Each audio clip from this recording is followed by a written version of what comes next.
Good morning everyone. আজকে next day সকালবেলা।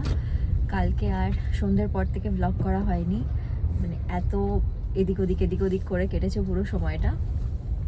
আজকে আমরা এখন ওই 7টা মতো বাজে, আমরা এই জাস্ট রওনা দিলাম তিরুপতির জন্য। আমাদের তিরুপতি পৌঁছতে 9-10 ঘন্টা মতো লাগবে। আজকে লেটই হয়ে গেল, আমাদের 6টায় বেরোনোর কথা ছিল, কিন্তু সেখানে 5টায় বেরোলে সবচেয়ে ভালো হতো, বাট 6টা অবধিও মেনে নেওয়া যেত। 7টাটা ইটস টু লেট। ঠিক আছে, সব কিছু গুছিয়ে গেছিয়ে বেরোতে লেট হয়ে গেল। তো আজকের ব্লগটা তাহলে এখান থেকেই শুরু করছি, মানে কালকেরটারই এক্সটেন্ডেড পার্ট হবে এটা।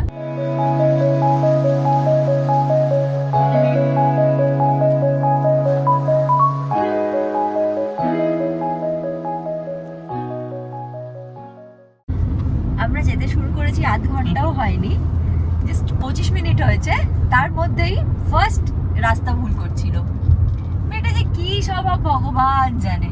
আমি না বললে আবার অন্য রাস্তায় ঢুকে যেত। আর এটা হলো হায়দ্রাবাদের আউটার রিং রোড, যেটা পুরো হায়দ্রাবাদের সাথে মানে একদম শহর থেকে বাইরে বের করে বিভিন্ন জায়গার সাথে কানেক্ট করে। হায়দ্রাবাদ থেকে বাইরে বেরিয়ে যে কোনো জায়গায় যেতে গেলে এই রাস্তা দিয়ে যেতে হবে, এবং প্রত্যেকটা দিকে যাওয়ার জন্য আলাদা আলাদা এক্সিট পয়েন্ট আছে। কি হয়, একটা রাস্তা একটা পয়েন্ট যদি মিস করা হয় তাহলে মোটামুটি আরো 30-40 কিলোমিটার হয়তো কোথাও থেকে ঘুরিয়ে তারপরে আবার ওই জায়গাতে নিয়ে আসবে।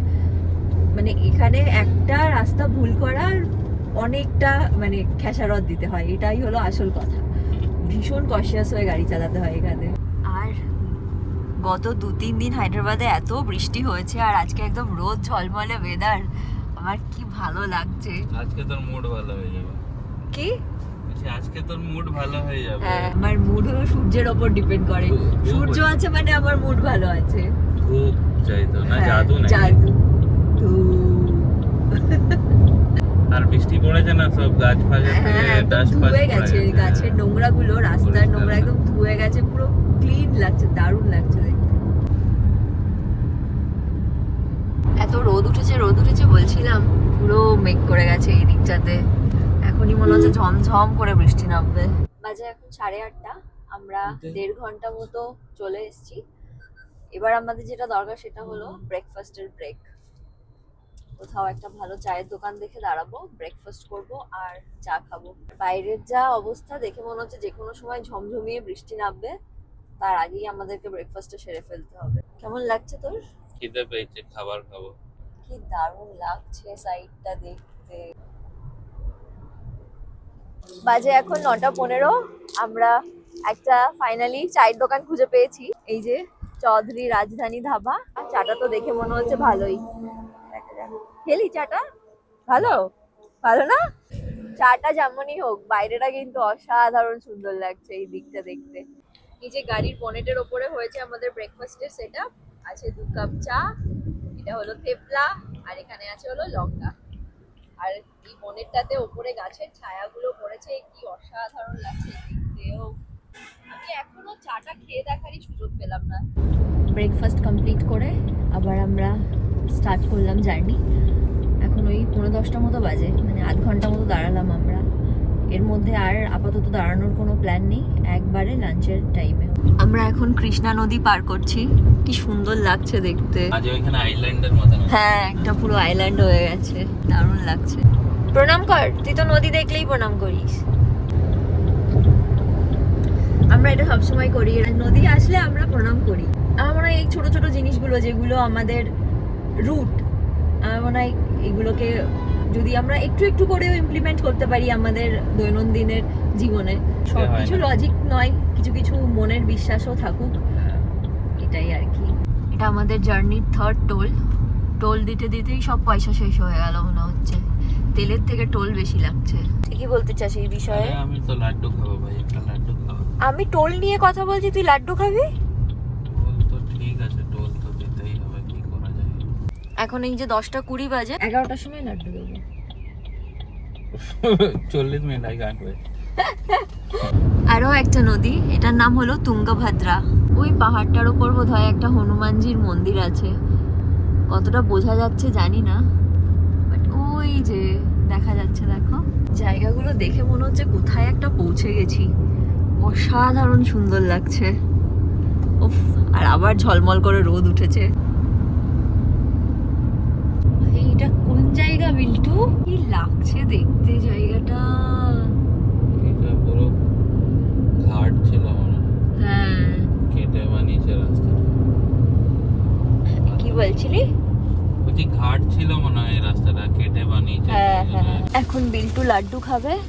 11টা বেজে গেছে, তাই আমি এখন লাড্ডু দিচ্ছি বিল্টুকে। বলেছিলাম 11টার সময়ই দেবো, তার আগে দেবো না। এনে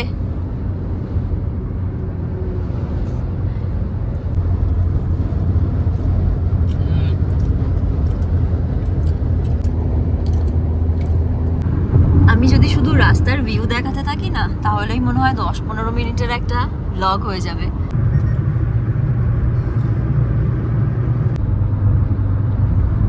তিরুপতি থেকে অলমোস্ট আমরা চেন্নাই পর্যন্ত চলেই যাচ্ছি। তোমরা শুধু এদিকের ভিউটা দেখো। মানে আমার তো এই ভিউ দেখে মাথা খারাপ হয়ে যাচ্ছে। আমার এই সাউথের সাইডের রাস্তাঘাট আর তার পাশের যে ভিউ আমার দারুণ লাগে দেখতে। 5th টোল এটা আমাদের। রাস্তা তো এমনি এমনি বানিয়ে দেয়নি। পয়সা লাগতা হ্যায় ভাই। দুপুর 12:30 বাজে, আর আমরা এখন বসেছি চিপসের প্যাকেট নিয়ে। কারণ এই যে ইনি কিছু না খেয়ে গাড়ি চালাতেই পারে না।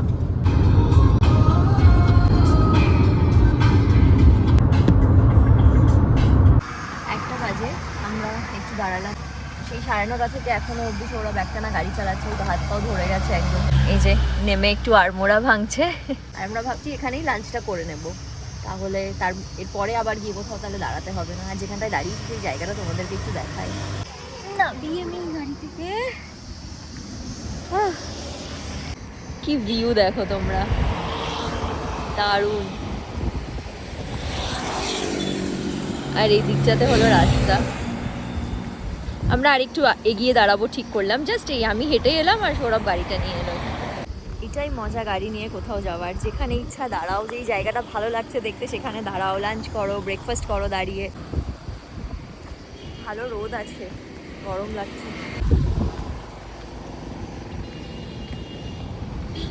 এই রোদ লাগছিল আর যেই গাছের ছাওয়ায় এসে দাঁড়ালাম অমনি ঠান্ডা না। বুঝতে পারছি না এটা কি গাছ, বাট বিশাল বড় গাছটা। আমরা একটা দারুণ জায়গা পেয়েছি, একদম পাটা তুলে বসে গেছি। এবার খাবো। বিল্টু তো অলরেডি খেতেও শুরু করে দিয়েছে। এটা ফার্স্ট টাইম এক্সপিরিয়েন্স না, এরকম বসে কখনো খাইনি। আমরা এমনি কোনো রেস্টুরেন্টে খেয়েছি বা গাড়ির মধ্যে খেয়েছি। এখন যদি গ্যাস এনে এখানে বানিয়ে খেতাম আরো ভালো লাগতো। ডাল ভাত 1 ঘন্টা লাগতো আর। সেই ব্যবস্থাও আমরা করবো, যাতে রাস্তায় যেতে যেতে আমরা খাবার দাবার বানিয়ে খেতে পারি। বাট আজকের মতো এটা দিয়ে আমাদের কাজটা চালাই। মনে হচ্ছে খেয়ে দিয়ে এখানেই ঘুমিয়ে যাই। খাওয়ার পর আমরা জাস্ট এমনি একটু হাঁটছি, র্যান্ডাম 5-10 মিনিট হাঁটবো, তারপর আবার গাড়িতে উঠে যাব। ঠিক এখান থেকে একদম সোজাসুজি পাহাড়টা দেখা যাচ্ছে। এই যে এই দিকটাতে রাস্তা, আমরা এইখানটাতে বসে খেলাম, আর এই হলো এই দিকটা সোজা গেলে পাহাড়টা। ওফ, আমার মনে হচ্ছে দৌড়ে আমি পাহাড়ে চলে যাই। এটা নিশ্চয়ই কোনো চায়ের দোকান বা কিছু হবে হয়তো। Hello dogs, hello hello. আমরা আবার শুরু করলাম আমাদের জার্নি। আর ওই 150 কিলোমিটার মতো বাকি আছে। এখন 2:30 বাজে, তো 4টে 4:30 বাজবে আমাদের পৌঁছতে। ওটা পুরো করে। হ্যাঁ, ওই ভক্তরা ওটা দিয়ে। আমরা যেতে যেতে এই মন্দিরটা দেখে দাঁড়ালাম। এটার নাম হলো শ্রী কন্নাডা রাজাস্বামী টেম্পল। নিখুঁত সব কাজ দেখাই তোমাদের। দেখো খুব সুন্দর, ভালো, ওয়েল মেনটেন্ড জায়গাটাও। হ্যাঁ, জায়গাটাও খুব সুন্দর। একটু লেমন সোডা খাবো বলে এখানটাতে দাঁড়ালাম। একই only one उतना स्वीट नहीं, थोड़ा कम कर दीजिए। লেস সুগার కొంచెం। এখানে একটু হিন্দি বুঝতে অসুবিধা হচ্ছে, আর আমরা বসবো না, কিন্তু এই দাদু আমাদেরকে জোর করে বসিয়েছে। Very sweet people. শুধু একটু অসুবিধা হচ্ছে। হায়দ্রাবাদে যেমন আমাদের হিন্দিতে কোনো প্রবলেম হয় না, বাট এখানে অ্যাকচুয়ালি প্রবলেম হচ্ছে। এইটাই তো মনে হচ্ছে রে। কি মনে হচ্ছে? শুয়ে আছে না। ওই এই হিলটাই, কিন্তু পুরো ভিউটা তো পেলাম না এখনো অবধি। তিরুপতি ঢোকার আগে এই পাহাড়টা, এখানে এমন একটা স্ট্রাকচার আছে যেটা দেখে মনে হয় ভগবান বিষ্ণু শায়িত অবস্থায় আছে। আমি ভিডিওতে অতটা বোঝা যাচ্ছে না আমি জানি, আমি এর আগেও দেখেছি তাই জন্য আমি বেশি রিলেট করতে পারছি। এই দিকটা যদি দেখো তোমরা, এটা হলো কপাল, তারপর নাক, তারপর মুখ, আর এটা হলো বাকি দেহের অংশটা।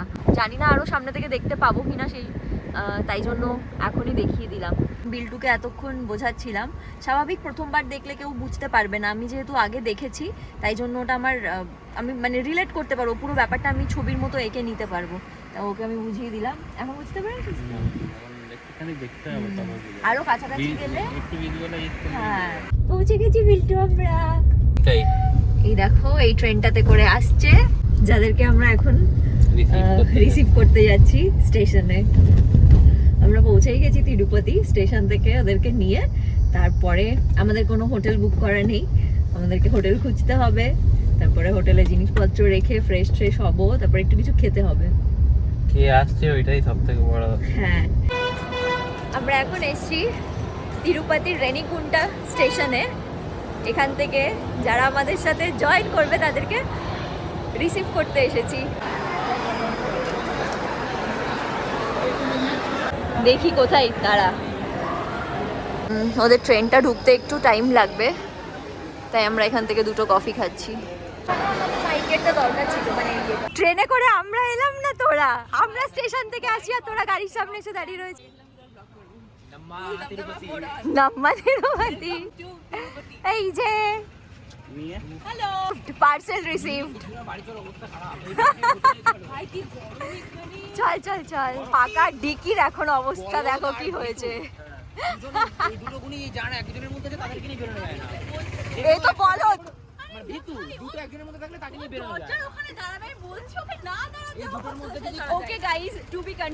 এই ব্লগের এই পার্টটা এখানেই শেষ করছি, এরপর থেকে নেক্সট পার্টটা শুরু করব, কারণ নালে ব্লগটা অনেক লম্বা হয়ে যাবে, তাই তো? বাকি পার্টটা আবার এরপর থেকে কন্টিনিউ করব। তোমরা আমাদেরকে কমেন্ট করে জানিও আমাদের ব্লগটা কেমন লাগলো, আর যদি ভালো লেগে থাকে please do like share and subscribe. আমার তিরুপতি ঘুরে দেখাবো ভালো করে, অবভিয়াসলি।